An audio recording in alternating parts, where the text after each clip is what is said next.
ಲಕ್ಷ್ಮಿ ಹೆಬ್ಬಾಳ್ಕರ್ಗೆ ಗೃಹಲಕ್ಷ್ಮಿ ಹಣದ ಕಂಟಕ. ಸದನದಲ್ಲಿ ತಪ್ಪು ಮಾಹಿತಿ ನೀಡಿದ್ರ ಸಚಿವೆ ಹೆಬ್ಬಾಳ್ಕರ್ ಅನ್ನುವಂತ ಪ್ರಶ್ನೆ ಇದೆ. ಫೆಬ್ರವರಿ ಮಾರ್ಚ್ ಹಣ ರಿಲೀಸ್ ಆಗೇ ಇಲ್ವಾ? ಅದನ್ನು ಯಾಮಾರಿಸಲಾಗಿದೆಯಾ?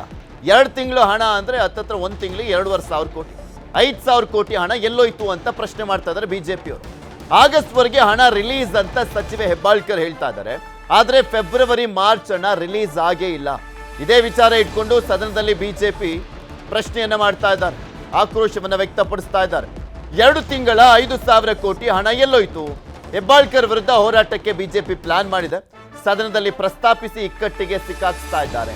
ಅದಕ್ಕೆ ಪ್ರಶ್ನೆಯನ್ನ ಮಾಡ್ತಾ ಇದ್ದಾರೆ, ಅವರು ಉತ್ತರ ಕೊಡಬೇಕು ಸದನಕ್ಕೆ ಬಂದು ಅಂತ. ಆದ್ರೆ ನಿನ್ನೆಯಿಂದ ಕಾಣಿಸ್ಕೊಳ್ತಾ ಇಲ್ಲ ಲಕ್ಷ್ಮಿ ಹೆಬ್ಬಾಳ್ಕರ್ ಅವರು. ಇನ್ನು ಗೃಹಲಕ್ಷ್ಮಿ ಯೋಜನೆ ಬಗ್ಗೆ ಯಾರ್ಯಾರು ಏನೇನು ಮಾತನಾಡಿದ್ದಾರೆ ನೋಡಿ.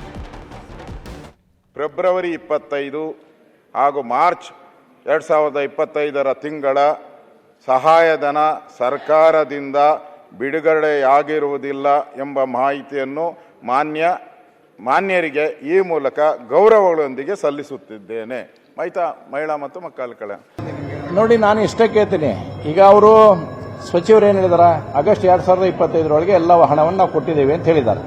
ಹಾಗಾದ್ರೆ ಅವ್ರು ಕೊಟ್ಟಿದ್ದೇವೆ ಅಂತ ನಾನು ಹೇಳಿದ್ರೆ ನೀವು ಕೊಟ್ಟಿಲ್ಲ ಅಂತ ಹೇಳಿದೆ. ಬಟ್ ಅವ್ರು ಕೊಟ್ಟೇವೆ ಅಂತ ಹೇಳಿದ್ರೆ ಹಾಗಾದ್ರೆ 5,000 ಕೋಟಿ ಎಲ್ಲೋಯ್ತು ಅನ್ನೋದನ್ನ ಸಚಿವರು ಉತ್ತರ ಕೊಡ್ಬೇಕಲ್ಲ. ಎಲ್ಲ ನಾನು ಗೃಹಲಕ್ಷ್ಮಿ ಕಾರ್ಯಕ್ರಮ ಹಣ ಕೊಡ್ತಿದ್ದಾರೋ ಬಿಡ್ತಿದ್ದಾರೋ ಅದಕ್ಕಿಂತ ಹೆಚ್ಚಾಗಿ ಅದಕ್ಕೆ ಒಟ್ಟೊಟ್ಟಿಗೆ 3 ತಿಂಗಳು 4 ತಿಂಗಳು ಯಾರು ಚುನಾವಣೆ ಬಂದಾಗ, ಈಗ ಜಿಲ್ಲಾ ಪಂಚಾಯತಿ ತಾಲೂಕ್ ಪಂಚಾಯತಿ ಚುನಾವಣೆ ನಡೆಸಬೇಕಾದ ಅನಿವಾರ್ಯತೆ ಬಂದರೆ ಆಗ 4-5 ತಿಂಗಳು ಒಟ್ಟಿಗೆ ಸೇರಿ ಕೊಟ್ಟರೆ ಓಟ್ ಹಾಕ್ತಾರೆ ಅಂತ ಅವ್ರ ತಲೆ ಹೊಡೆ. ಸದನದಲ್ಲಿ ಸ್ಪಷ್ಟವಾಗಿ ನಾನು ಹೇಳಿದ್ದೀನಿ, 23 ಕಂತನ್ನು ಹಾಕಿದ್ದೀವಿ, 46,000 ರೂಪಾಯಿ ಇಲ್ಲಿಯವರೆಗೆ ಆಗಿದೆ, ಆಗಸ್ಟ್ ವರೆಗೆ ಕ್ಲಿಯರ್ ಮಾಡಿದ್ದೀನಿ ಅಂತ. ಇವತ್ತು ಕೂಡ ನಾನು ಅದಕ್ಕೆ ಬದ್ಧ ಇದ್ದೀನಿ. ನಾನು ಈ ವರ್ಷದ ಫೈನಾನ್ಸ್ ಇಯರ್ಗೆ ಹೇಳಿದ್ದೀನಿ, ಮಿಕ್ಕಿರೋದೆಲ್ಲ ನನ್ನ ಸದನದಲ್ಲಿ ಉತ್ತರ ಕೊಡ್ತೀನಿ. ಇನ್ನು ಇಂದು ವಿಧಾನಸಭೆ ಕಲಾಪ ಆರಂಭ ಆಗ್ತಾ ಇದ್ದಂತೆ ವಿಪಕ್ಷಗಳು ಗೃಹಲಕ್ಷ್ಮಿ ಬಗ್ಗೆ ಚರ್ಚೆಗೆ ಪಟ್ಟನ್ನ ಹಿಡಿದು ಈ ವೇಳೆ ಲಕ್ಷ್ಮಿ ಹೆಬ್ಬಾಳ್ಕರ್ ವಿರುದ್ಧ ಬಿಜೆಪಿ ನಾಯಕರು ವಾಗ್ದಾಳಿ ಮಾಡಿದ್ರು. ಸದನದ ಬಾವಿಗಿಳಿದು ಹೋರಾಟವನ್ನ ಕೂಡ ಮಾಡಿದ್ರು. ಏನ್ ಮಾತಾಡಿದ್ರು ನೋಡಿ. ಸರಿಯಾದ ಆನ್ಸರ್ ಅನ್ನು ಕೊಡಿಸೋ ಜವಾಬ್ದಾರಿ ನಿಮ್ ಪೀಠದ ವ್ಯವಸ್ಥೆ. ಹೌದು, 3 ದಿವಸದಿಂದ ಕೇಳ್ತಾ ಇದೀವಿ, ನಿಮ್ ಪೀಠನ ಸಹಕರಿಸ್ತಿಲ್ಲ. ಎಲ್ಲಿಗೆ ಹೋಗೋದು ನಾವು? ನಾನು ಹೇಳ್ತ ಕೇಳಿ, ಎಲ್ಲಿಗೆ ಹೋಗೋದು ಅಂತ ಹೇಳಿ ಉತ್ತರ ಚರ್ಚೆ ಇತ್ತು. ಇವತ್ತು ಕರೆದ ಮಾತಾಡ್ತೇನೆ, ಉತ್ತರ ಅವ್ರು ಕೊಡಿಸುವ. ಸರಿ, ಮಾತಾಡೋದಕ್ಕೆ ಏನು ನಡೀಲಿಕ್ಕೆ ಆಗಲ್ಲ. ಬಹಳ ಅನುಕಂಪದ ಮಾತಾಡ್ತಿರಲ್ಲ ನೀವು. ಅವ್ರು ಕೊಡೋದಿಲ್ಲ, ತಪ್ಪು ಉತ್ತರ ಕೊಡಬೇಡಿ.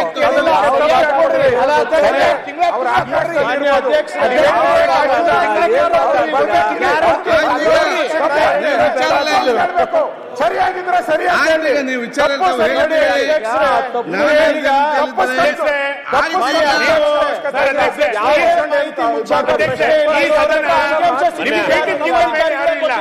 ನಿಮಗೆ ಕರ್ಸಕ್ ಆಗ್ತಿಲ್ಲ ಅಂತಂದ್ರೆ ಏನ್ ಪರಿಸ್ಥಿತಿ ಇದು?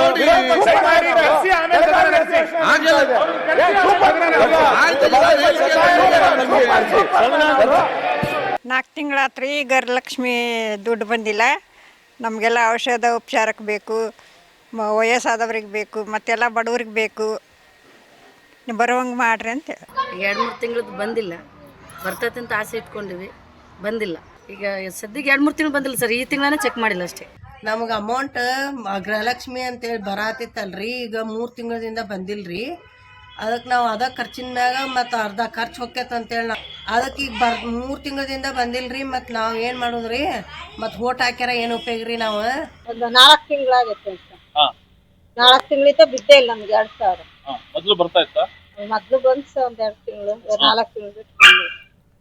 ಇದ್ರ ಬಗ್ಗೆ ಮಾತನಾಡ್ತಾ ಹೋಗೋಣ. ಮಧು, ಇಲ್ಲಿ ಪ್ರಮುಖವಾಗಿ ನಿಜಕ್ಕೂ ಆಶ್ಚರ್ಯ ಅನ್ಸುತ್ತೆ. ಈಗ ಈ ವಿಚಾರ ಫೆಬ್ರವರಿ ಮಾರ್ಚ್ದು ಬಂದಿಲ್ಲ, ಬಟ್ ಇವರು ಹೇಳ್ತಾ ಇರೋದು ಆಗಸ್ಟ್ ವರೆಗೂ ಹಾಕಿದೀವಿ ಅಂತ. ಆದ್ರೆ 5,000 ಕೋಟಿ ಎಲ್ಲೋಯ್ತು ಅನ್ನುವಂಥ ಸಹಜ ಪ್ರಶ್ನೆ ಇಲ್ಲಿ ನಾಟ್ ಓನ್ಲಿ ಲಕ್ಷ್ಮಿ ಹೆಬ್ಬಾಳ್ಕರ್, ಹಣಕಾಸು ಸಚಿವರು ಸಿದ್ದರಾಮಯ್ಯನವರು ಇದ್ದಾರೆ, ಅವರು ಕೂಡ ಜವಾಬ್ದಾರರಾಗ್ತಾರೆ. ಸರ್ಕಾರ ಏನು ಉತ್ತರ ಕೊಡುತ್ತೆ ಅನ್ನೋದೇ ಕುತೂಹಲ ಅನ್ಸುತ್ತೆ. ಪೃಥ್ವಿ, ತುಂಬಾ ಸರ್ಪ್ರೈಸಿಂಗ್ ಏನು ಕ್ವಶನ್ ಆಗಿತ್ತಿದ್ದು. ಈಗ ಬೇರೆ ಬೇರೆ ವಿಚಾರಗಳನ್ನ ಎತ್ಕೋತಾರೆ ಅಂತ ಅನ್ಕೊಂಡಿದ್ರೇನೋ. ಬೆಳಗಾವಿ, ಉತ್ತರ ಕರ್ನಾಟಕ, ಕಬ್ಬು, ಮೆಕ್ಕೆಜೋಳ, ಓಕೆ, ಪ್ರೊಟೆಸ್ಟ್ಗಳೆಲ್ಲ ನಡೆದಿದ್ವು. ವಿಜೇಂದ್ರ ಅವರು ಕೂಡ ಪ್ರೊಟೆಸ್ಟ್ ಮಾಡಿದ್ರು.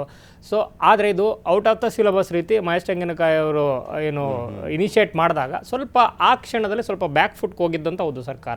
ಅದರ್ವೈಸ್ ಅವತ್ತು ಸಚಿವರು ಸ್ವಲ್ಪ ಗರಂ ಆಗೋ ಅವಶ್ಯಕತೆನೂ ಇರಲಿಲ್ಲ. ಅವ್ರ ಹತ್ರ ಏನು ಪಕ್ಕಾ ಅಂಕಿಅಂಶಗಳಿದ್ದಿದ್ರೆ ಆಗಸ್ಟ್ ವರೆಗೆ ಅಂತ ಹೇಳಿರೋದಾದ್ರೆ ಅದನ್ನು ಕ್ಲಿಯರ್ ಆಗಿ ಹೇಳ್ಬೋದಾಗಿತ್ತು. ನಿಮ್ಗೆ ಗೊತ್ತಿಲ್ವಾ ಅನ್ನೋ ರೀತಿ ಸ್ವಲ್ಪ ದಾಷ್ಟ್ಯದಿಂದ ಮಾತಾಡೋದಿದೆಯಲ್ಲ ಸದನದ ಒಳಗೆ ಪ್ರತಿಪಕ್ಷ ಸದಸ್ಯರ, ಅದನ್ನೇ ಅವ್ರು ಆಕ್ಷೇಪ ವ್ಯಕ್ತಪಡಿಸಿದ್ದು. ಇಷ್ಟೊಂದು ಸಿಟ್ಟಲ್ಲಿ ಮಾತಾಡ್ತಾರಲ್ಲ, ಹಂಗಾರೆ ನಾವು ಪ್ರಶ್ನೆ ಕೇಳಿದ್ದು ಯಾಕೆ, ಜನರಿಗೆ ಕ್ಲಿಯರ್ ಮಾಡಬೇಕು ಅಂತಲ್ವಾ ಅಂತ. ಅದು ಅವರು ವಿತ್ ಸ್ಪೆಸಿಫಿಕ್ ನಂಬರ್ಸ್ ಹೇಳ್ತಾ ಇದ್ದಾರೆ. ಚಿತ್ರದುರ್ಗ, ಕೊಪ್ಪಳ, ರಾಯಚೂರು, ಕಲಬುರಗಿ, ಹೀಗೆ ಹಲವಾರು ಕಡೆ ಮೋರ್ ದ್ಯಾನ್ 10 ಡಿಸ್ಟ್ರಿಕ್ಟ್ಸ್ ನಾನು ಡಾಟಾ ಕಲೆಕ್ಟ್ ಮಾಡ್ಕೊಂಡು ಬಂದಿದ್ದೀನಿ. ಮಹೇಶ್ ತೆಂಗಿನಕಾಯಿ ಹೇಳ್ತಾ ಇದ್ದಂಥದ್ದು. ಅವ್ರು ಹೇಳೋ ಪ್ರಕಾರ ಮೋರ್ ದ್ಯಾನ್ 10 ಡಿಸ್ಟ್ರಿಕ್ಟ್ಸು ಆಗಿಲ್ಲ, ಇನ್ನೂ ಹಲವಾರು ಜಿಲ್ಲೆಗಳಿಂದ ಇದೇ ಮಾಹಿತಿ ಬಂದಿದೆ. ನಮ್ಮ ಹತ್ರ ಮಾಹಿತಿ ಇದೆ, ಪಕ್ಕಾ ಮಾಹಿತಿ ಮೂಲಕ ಫಲಾನುಭವಿಗಳ ಜೊತೆ ಮಾತನಾಡೇ ನಾವು ಇದನ್ನು ಏನು ಹೇಳ್ತಾ ಇರೋದು ಅನ್ನೋ ಮಾತನ್ನು ಅವ್ರು ಹೇಳಿದರು. ಅದಾದಮೇಲೆ ದೊಡ್ಡ ಗಲಾಟೆ ಆಯಿತು. ಅಶೋಕ್ ಅವರು, ಸುನಿಲ್ ಅವರು, ಇವತ್ತು ಕೂಡ ಅದೇ ಗಲಾಟೆ ಆಗಿದೆ. ಬರೀ ಪ್ರತಿಪಕ್ಷದವ್ರು ಹೇಳ್ತಿದ್ರೆ ಓಕೆ, ಲಾಭಾರ್ಥಿಗಳು ಯಾರಿದ್ದಾರೆ ಫಲಾನುಭವಿಗಳು ಅವರು ಕೂಡ ಬೆನಿಫಿಷಿಯರ್ಸು ಕೂಡ ಇವತ್ತು ಎಲ್ಲ ಮೀಡಿಯಾಗಳ ಮುಂದೆ ಅದನ್ನೇ ಹೇಳ್ತಾ ಇದ್ದಾರೆ. ಗ್ರೌಂಡ್ ರಿಪೋರ್ಟ್ ಮಾಡಿದಂಥ ಸಂದರ್ಭದಲ್ಲಿ 2 ತಿಂಗಳಾಯಿತು 3 ತಿಂಗಳಾಯಿತು ಅಂತ. ಒಂದು ತಗೊಳ್ತಾ ಇರೋರು ಸುಳ್ಳು ಹೇಳಿರಬೇಕು, ಇಲ್ಲ ಕೊಡ್ತಾ ಇರೋರು ಸುಳ್ಳು ಹೇಳಿರಬೇಕು. ಈಗ ನಾವು ನುಡಿದಂತೆ ನಡೆದಿದ್ದೇವೆ, ನಡೀತಾ ಇದ್ದೇವೆ ಅನ್ನುವಂಥದ್ದು ಸಿದ್ದರಾಮಯ್ಯ ಅವರ ಘೋಷವಾಕ್ಯ. ಅವತ್ತು ಸಿದ್ದರಾಮಯ್ಯ ಅವರು ಸ್ವತಃ ಅಖಾಡಕ್ಕಿಳಿದು ಲಕ್ಷ್ಮೀ ಹೆಬ್ಬಾಳ್ಕರ್ ಪರವಾಗಿ ಸ್ವಲ್ಪ ಬ್ಯಾಟಿಂಗ್ ಮಾಡಿದ್ರು ಅಥವಾ ಸ್ವಲ್ಪ ಡಿಫೆನ್ಸ್ ಮೋಡಲ್ಲಿ ಪ್ರೊಟೆಕ್ಟ್ ಮಾಡೋಕ್ಕೆ ನೋಡಿದ್ರು ಅಂದರೆ ಸಮಥಿಂಗ್ ಬಂದಿಲ್ವಾ ಅನ್ನೋ ರೀತಿಯೇ ಕಾಣಿಸ್ತಾ ಇದೆ. ಇವತ್ತು ಸದನದಲ್ಲಿ ಉತ್ತರ ಕೊಡ್ತೀವಿ ಅಂತ ಹೇಳ್ತಾ ಇದ್ದಾರೆ, ಅಥವಾ ಕೊಟ್ಟ ಮೇಲೆ ನಾನು ಎಲ್ಲರೂ ಕ್ಲಿಯರ್ ಮಾಡ್ತೀನಿ, ಎಲ್ಲದಕ್ಕೂ ಸದನದಲ್ಲಿ ಉತ್ತರ ಕೊಡ್ತೀವಿ ಅಂತ ಲಕ್ಷ್ಮೀ ಹೆಬ್ಬಾಳ್ಕರ್ ಹೇಳ್ತಾ ಇರೋದ್ರಿಂದ ಏನು ಉತ್ತರ ಕೊಡ್ತಾರೆ ಅನ್ನೋಂಥದ್ದು ಕುತೂಹಲ. ಆದರೆ 3-4 ದಿನ ಆದರೂ, ಈಗ ಒಂದು ದಿವಸ ಶ್ಯಾಮನೂರು ಶಿವಶಂಕರಪ್ಪ ಅವ್ರದ್ದು ಇದ್ದ ಕಾರಣಕ್ಕೆ ಕಲಾಪ ಮುಂದೂಡ್ತು, ಅವತ್ತು ಓಕೆ, ನಿನ್ನೆ ಆದರೂ ಎಕ್ಸ್ಪೆಕ್ಟ್ ಮಾಡಿದರು. ಇವತ್ತಿನ್ನೂ ಕೂಡ ಗಲಾಟೆ ನಡೀತಾ ಇದೆ, ಏನು ಕೊಡ್ತಾರೆ, ಯಾವಾಗ ಕೊಡ್ತಾರೆ ಅನ್ನೋ ಡೀಟೇಲ್ಸ್ ಇಲ್ಲ. ಸೊ ಮೊನ್ನೆಯಿಂದ ಕೇಳ್ತಾ ಇದ್ರು ಕೂಡ ಸ್ಪೆಸಿಫಿಕ್ ನಂಬರ್ಸನ್ನು ಕಾನ್ಫಿಡೆಂಟ್ ಆಗಿ ಯಾಕೆ ಲಕ್ಷ್ಮೀ ಹೆಬ್ಬಾಳ್ಕರ್ ಅವ್ರು ಕೊಡೋಕ್ಕಾಗ್ತಾ ಇಲ್ಲ ಅನ್ನುವಂಥದ್ದು ಈಗಲೂ ಇರುವಂಥ ಕುತೂಹಲ. ಅಟ್ ದ ಸೇಮ್ ಟೈಮ್ ಲಾಭಾರ್ಥಿಗಳು ನಮಗೆ ಬಂದಿಲ್ಲ ಅಂತ ಹೇಳ್ತಾ ಇದ್ದಾರೆ. ಸೊ ಸರ್ಕಾರ ಸುಳ್ಳು ಹೇಳಿದೆಯಾ, so promise deliver, promise broken ಯಾವುದು ಅನ್ನೋಂಥದ್ದು ಗೊತ್ತಾಗಬೇಕು. ಇದೊಂದು ರೀತಿ ಹುಲಿ ಮೇಲಿನ ಸವಾರಿ. ಅದರಲ್ಲೂ ಗೃಹಲಕ್ಷ್ಮಿ ಅಂತೂ ಗೃಹಲಕ್ಷ್ಮಿ ವಿಚಾರದಲ್ಲಂತೂ ಡೇವನಿಂದ ವಿವಾದ. ಅದರಲ್ಲೂ ಲೋಕಸಭಾ ಚುನಾವಣೆ ಸೋತಾದ ಮೇಲಂತೂ ನಿರೀಕ್ಷಿತ ಸ್ಥಾನಗಳು ಬರದೇ ಇದ್ದ ಸಂದರ್ಭದಲ್ಲಿ ಅತಿ ದೊಡ್ಡ ಆಕ್ಷೇಪವನ್ನು ಸ್ವಪಕ್ಷೀಯರೇ ಮಾಡಿದರು. ಏನು ಸಂಬಳನ ಅದು ಪ್ರತಿ ತಿಂಗಳು ಕೊಡೋಕ್ಕೆ, ಅಥವಾ ಎಲ್ಲ ಒಂದೇ ಇಮಿಡಿಯೇಟ್ ಪ್ರತಿ ತಿಂಗಳು ಕೊಡ್ತೀವಿ ಅಂತ ಹೇಳಿದ್ವಾ, ಅಥವಾ ಕೆಲವರು ಅನರ್ಹರು ಯಾರಿದ್ದಾರೆ ಅಥವಾ ಅವಶ್ಯಕತೆಗಿಂತ ಏನು BPLಗಿಂತ ಮೇಲೆ ಯಾರಿದ್ದಾರೆ ಅವರೆಲ್ಲ ಬಿಟ್ಟುಕೊಡ್ಬಿಡ್ಬೇಕು ಅಂತ ಹಲವಾರು ಚರ್ಚೆ ನರೇಟಿವ್ಗಳನ್ನು ಬಿಲ್ಡ್ ಮಾಡಲಿಕ್ಕೆ ಟ್ರೈ ಮಾಡಿದ್ರು. ಅದಾಗಲಿಲ್ಲ, ಯಾಕಂದ್ರೆ ಅದು ಹುಲಿ ಮೇಲಿನ ಸವಾರಿ. ಸೊ ಈಗ ಕೊಡಬೇಕಾದ ಒತ್ತಡದಲ್ಲಿದೆ, ಸರ್ಕಾರ ಮ್ಯಾನೇಜ್ ಮಾಡಬೇಕು. ಮತ್ತು ಸಂಪನ್ಮೂಲ ಸಿಗುವಂತಹ ಏಕೈಕ ಅತಿದೊಡ್ಡ ರಾಜ್ಯ ಕರ್ನಾಟಕ. ತೆಲಂಗಾಣದಲ್ಲಿ ನಿರೀಕ್ಷಿತ ಮಟ್ಟದಲ್ಲಿ ಪಾರ್ಟಿ ವಿಚಾರಗಳೆಲ್ಲ ಇದಾಗಲ್ಲ. ಈಗ ಎತ್ತುತ್ತಾ ಇರುವಂಥ ಪ್ರಶ್ನೆ ಮೂಲ ಅದೇ, ಬಿಹಾರ ಚುನಾವಣೆಯ ಖರ್ಚಿಗೆ ಏನಾದರೂ ಹೈಕಮಾಂಡ್ಗೆ ತಲುಪಿಸಿದ್ರೆ ನೀವು ಏನಾಯಿತು ದುಡ್ಡು ಲೆಕ್ಕ ಕೊಡಿ ಅಂತ. ಈಗ SC STಗೆ ಬಳಕೆ ಆಗಿರೋ ಅದರಲ್ಲಿರೋ ದುಡ್ಡನ್ನು ತೆಗೆದು ನೀವು ಇದಕ್ಕೆಲ್ಲ ಗ್ಯಾರಂಟಿಗೆ ಬಳಸ್ತಿದ್ದೀರಾ ಅಂತ ಅದನ್ನು ಕೂಡ ಮೊನ್ನೆ ಶುರುವಾದ ತಕ್ಷಣ ಗಲಾಟೆ ಆಯಿತು. ಅದಕ್ಕೊಂದು ಜಸ್ಟಿಫಿಕೇಶನ್ ಕೊಟ್ಟರು. ನಾವೇ ತಂದಿದ್ದು ಕಾಯ್ದೆ, ನಾವೇ ಮಾಡಿದ್ದೀವಿ, ಆ ಕಾಯ್ದೆ ತಂದಿದ್ದು ನಾವೇನೆ, ಗ್ಯಾರಂಟಿಗಳನ್ನು ತಂದಿದ್ದು ನಾವೇನೆ, ಮತ್ತು ಅದರಲ್ಲೂ ಕೂಡ SC ST ಫಲಾನುಭವಿಗಳನ್ನು ಕೇಂದ್ರಿತವಾಗಿ ನಾವು ಅದನ್ನು ಯುಟಿಲೈಸ್ ಮಾಡಿದ್ವಿ ಟು ಸಮ್ ಎಕ್ಸ್ಟೆಂಟ್.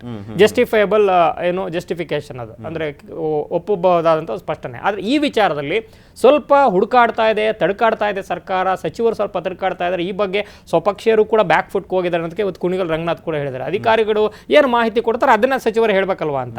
ಹಂಗಾದರೆ ಸಚಿವರಿಗೆ ಅಧಿಕಾರಿಗಳು ತಪ್ಪು ಮಾಹಿತಿ ಕೊಟ್ರ, ತಗೊಂಡಿರೋಂಥ ಲಾಭಾರ್ಥಿಗಳು ಸುಳ್ಳು ಹೇಳ್ತಾ ಇದ್ದಾರಾ, ಅಥವಾ ಕೊಡ್ತಾ ಇರುವಂಥ ಸಚಿವರು ಇಲಾಖೆ ಮತ್ತು ಹಣಕಾಸು ಇಲಾಖೆಯನ್ನು ನಿರ್ವಹಿಸ್ತಾ ಇರುವಂಥ ಸಿದ್ದರಾಮಯ್ಯ ಅವರಿಗೆ ಯಾಕೆ ಅದನ್ನು ಕಾನ್ಫಿಡೆಂಟಾಗಿ ಹೇಳೋಕ್ಕಾಗ್ತಾ ಇಲ್ಲ? ನೀವು ಗ್ಯಾರಂಟಿ ವಿರೋಧಿಸಿದ್ರಿ, ಇವಾಗ ಮಾತನಾಡ್ತಿದ್ರಿ ಅಂತ ಕೇಳೋದು ಬೇರೆ. ಈಗ BJPನೂ ಕೊಡ್ತಾ ಇದೆ, ಎಲ್ಲ ಕೊಡ್ತಾ ಇದ್ದಾರೆ. ಗ್ಯಾರಂಟಿ ಅನ್ನೋದು ಈಗ ಎಲ್ಲರಿಗೂ ಅನಿವಾರ್ಯ ಆಗಿಬಿಟ್ಟಿದೆ ಇವರು ಸೆಟ್ ಮಾಡೋ ನರೇಟಿವಿಂದ.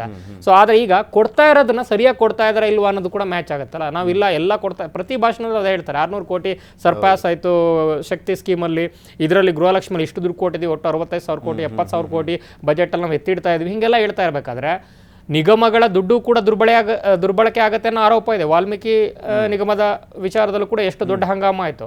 ಅದಾದಮೇಲೆ ಈ ರೀತಿ ಗ್ಯಾರಂಟಿಯ ಅನುದಾನದಲ್ಲೂ ಕೂಡ ದುರ್ಬಳಕೆ ಆಗಿದೆ ಅನ್ನೋದಾದರೆ ಯಾವ ರೀತಿ ಮ್ಯಾನೇಜ್ ಮಾಡ್ತಾ ಇದ್ದಾರೆ? ಸೊ ಒತ್ತಡ ಇದೆಯಾ ಸರ್ಕಾರಕ್ಕೆ? ಅಭಿವೃದ್ಧಿ ಕೆಲಸಗಳು ಆಗಿಲ್ಲ ಅಂತ ಅವ್ರದೇ ಪಕ್ಷದ ಅವ್ರದೇ ಶಾಸಕರುಗಳು ಅನುದಾನದ ವಿಚಾರವಾಗಿ ಮಾತನಾಡ್ತಾರೆ. ಮೊನ್ನೆ ಕೋಆಪರೇಟಿವ್ ಸೊಸೈಟಿ ರಿಲೀಸ್ ಆಗ್ತಿರೋಂಥ ಅಮೌಂಟ್ ವಿಚಾರವಾಗಿ 100 ಕೋಟಿ ಅವರು ಕೊಟ್ಟಿದ್ದಾರೆ ಮಧುಗಿರಿಗೆ, ನನಗೇನು ಕೊಟ್ಟಿದ್ದಾರೆ ಅಂತ ಕುಣಿಗಲ್ ರಂಗನಾಥ್ ಅವ್ರು ಕೇಳಿದ್ರು. ಸೊ ದುಡ್ಡು ಎಲ್ಲಿ ಹೋಗ್ತಾ ಇದೆ, ಏನಾಗ್ತಾ ಇದೆ, ಜನರನ್ನ ಮ್ಯಾನೇಜ್ ಮಾಡಬೇಕು, ಜನನಾಯಕರು ಅಂದರೆ MLAಗಳನ್ನೂ ಮ್ಯಾನೇಜ್ ಮಾಡಬೇಕು, ಮತ್ತು ಅವರ ನಾಯಕರುಗಳನ್ನು ಕೂಡ ಮ್ಯಾನೇಜ್ ಮಾಡಬೇಕು, ನಾಯಕರುಗಳನ್ನು ಕೂಡ ಮ್ಯಾನೇಜ್ ಮಾಡಬೇಕು ಹೈಕಮಾಂಡ್. ಅಂತ ಒತ್ತಡದಲ್ಲಿ ಏನಾದರೂ ಸರ್ಕಾರ ಇದೆಯಾ ಅನ್ನುವಂಥದ್ದು ಈ ಗೊಂದಲದ ಒಳಗಡೆ ಕಾಣಿಸ್ತಾ ಇದೆ ಪೃಥ್ವಿ. Yes, okay. ಪಟೇಲ್ ರೈ, ಇಲ್ಲಿ ಪ್ರಮುಖವಾಗಿ ಈ ಪ್ರಶ್ನೆಯನ್ನ ಕೇಳಿದಂಥ ಸಂದರ್ಭದಲ್ಲಿ ಅವತ್ತು ಲಕ್ಷ್ಮೀ ಹೆಬ್ಬಾಳ್ಕರ್ ಹೇಳ್ತಾ ಇದ್ರು, ನಿಮ್ಮ ಮಹಾರಾಷ್ಟ್ರ ಸರ್ಕಾರದಲ್ಲಿ ಏನಾಗ್ತದೆ, ಅವ್ರು ಆಗ್ತಾ ಇದ್ದಾರಾ ಅಂತ. ಇಲ್ಲಿರುವಂಥದ್ದು ಏನು ಮಾಡ್ತಾ ಇದ್ದೀರಾ ದುಡ್ಡನ್ನ ಅಂತ ಕೇಳಿದ್ರೆ ಅದಕ್ಕೆ ಉತ್ತರ ಇಲ್ಲ. ಮಹಾರಾಷ್ಟ್ರದಲ್ಲಿ ಏನಾಯ್ತು ಗೊತ್ತಾ ಅಂತ ಕೇಳ್ತಾರೆ. ಮತ್ತೊಂದು ಕಡೆ 5,000 ಕೋಟಿ ವಿಚಾರಕ್ಕೆ ಸಂಬಂಧಪಟ್ಟಂತೆ ವಿರೋಧ ಪಕ್ಷದವರೆಗೂ ಅವ್ರದೇ ಆದಂಥ ಅಧಿಕಾರಿಗಳ ಕಾಂಟ್ಯಾಕ್ಟ್ ಇರುತ್ತೆ, ಮಾಹಿತಿಯನ್ನು ಪಡ್ಕೊಂಡಿರ್ತಾರೆ. ಇಲ್ಲಿ ಏನಾದರೂ ನಿಜಕ್ಕೂ ಯಾಮಾರಿಸುವಂಥ ಕೆಲಸ ಆಗಿದೆಯಾ? ನೀವೇನಾದರೂ ಕ್ರಾಸ್ ಚೆಕ್ ಮಾಡಿದ್ರಾ? ಫೆಬ್ರವರಿ ಮಾರ್ಚ್ದು ಹಾಕಿದಾರಾ ಇಲ್ವಾ ಅನ್ನುವಂಥ ವಿಚಾರದಲ್ಲಿ? ಅಫ್ಕೋರ್ಸ್ ಪೃಥ್ವಿ, ಸಚಿವೆ ಲಕ್ಷ್ಮೀ ಹೆಬ್ಬಾಳ್ಕರ್ ಅವರು ವಿಪಕ್ಷಗಳು ಕೇಳಿದಂಥ ಪ್ರಶ್ನೆಗೆ ಒಂದು ತಪ್ಪು ಉತ್ತರ ಕೊಟ್ಟಿದ್ದಾರೆ.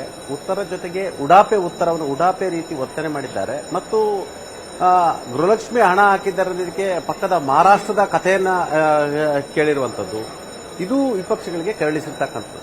ಸುಮಾರು 15ರಿಂದ 16 ಜಿಲ್ಲೆಗಳಲ್ಲಿ ಫೆಬ್ರವರಿ ಮತ್ತು ಮಾರ್ಚ್ ಹಣ ಬಂದಿಲ್ಲ. ಸಚಿವೆ ಉತ್ತರ ಕೊಡೋ ಸಂದರ್ಭ ಹೇಳ್ತಾರೆ, ನಾವು ಆಗಸ್ಟ್ವರೆಗೆ ಹಣವನ್ನು ಹಾಕಿದ್ದೀವಿ ಅಂತ ಹೇಳ್ತಾರೆ. ನಿಮಗೆ ರಾಜ್ಯದಲ್ಲಿ 1,24,00,000 ಫಲಾನುಭವಿಗಳು ಇರ್ತಕ್ಕಂಥದ್ದು. ವರ್ಷಕ್ಕೆ 27,000 ಕೋಟಿ ರೂಪಾಯಿನ ಸರ್ಕಾರ ಭರಿಸಬೇಕಾಗಿರ್ತಕ್ಕಂಥದ್ದು.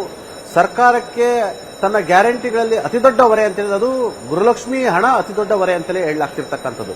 ಮತ್ತೊಂದು ಕಡೆ ಸಚಿವೆ ತಪ್ಪು ಮಾಹಿತಿ ಕೊಟ್ಟಿದ್ದಾರೆ. ಹಾಗಾಗಿ ನಾವು ಹಕ್ಕುಚ್ಯುತಿ ಮಂಡಿಸ್ತೀನಿ ಅಂತ ಹೇಳಿ ಈಗ ಭಾರತೀಯ ಜನತಾ ಪಕ್ಷ ತೀರ್ಮಾನ ಮಾಡಿರ್ತಕ್ಕಂಥದ್ದು.